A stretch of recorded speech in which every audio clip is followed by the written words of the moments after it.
for Alamanan Festival 26. So, sorry, salamat po tayo kay Sir Joseph Carlyle. Para niyo po ang kanyang page. At tutuwa ko kayo sa inyong mga pinagpapalala. Kaya salamat din kay Kuya Ang. Napakaraming bikers na nandito ngayon. Iba't ibang lugar na pumunta. Pakita mo yung mga bikers na lang. Pakita mo.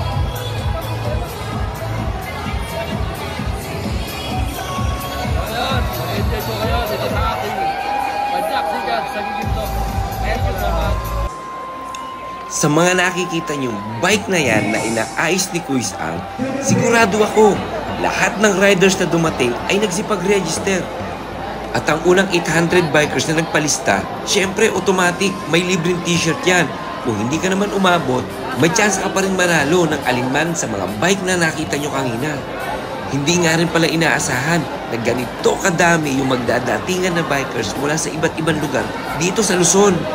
Kaya naman, inasikasong maigi ito ni Kuya Ang at ng kanyang mga kasama upang maging masaya at safe ang ride na ito. Ito nga pala yung mga pinamigay na jersey dun sa ating mga bikers. At ilang saglit pa ay naghanda na ang lahat ng bikers para sa ride out. Sa hudyat ng mga marshals, inumpisahan na ni Kuya ang Padyak-Sikat 2024. Sa dami nga ng sumaling bikers na yan, pati ako, nangawit na rin ako kakukuha ng video. Meron diyang mga grupo mula galing sa Rizal, sa Mandaluyong, sa Pasig. Meron pa daw galing ng Cavite. Shoutout nga pala sa mga marshals na to. Yung iba nga pala dyan, alas 10 pa lang ng gabi, nandyan na sa venue. Marami din naman bago mag 4:30, nandyan na sila. Meron din mga bata dyan nagsisali, kaya shoutout sa inyo. Kaya naman kung mapapanood mo ang video na to at makita mo yung sarili mo, pwede mo bang i-comment kung taga saan ka? O kaya naman kung anong grupo yung pwede nating i-shoutout na kasama nyo rito sa par-ride na ito. Ang naging ruta nga pala ng Padyak-Sikat 2024 na to ay inikot yung ilang barangay dito sa bayan ng Giginto. Kaya naman naipakita natin sa mga taga-ibang lugar kung ano ba ang meron dito sa bayan ng Giginto. Ubus kayo 800 pieces na t-shirt.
Video mo ha, magpipicture ako.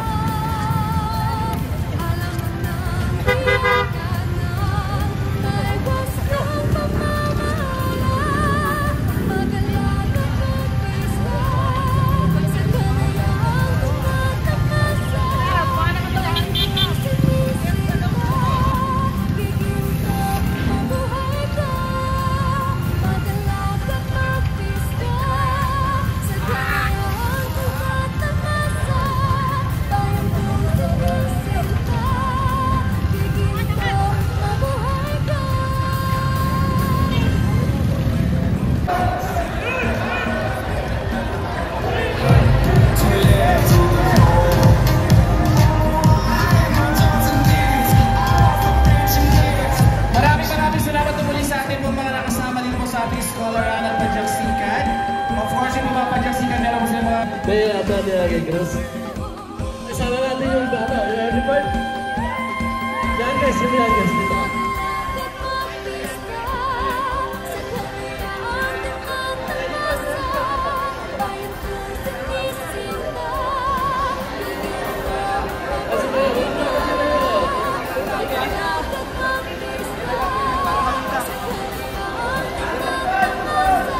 Kaya po sila naging best group dahil sa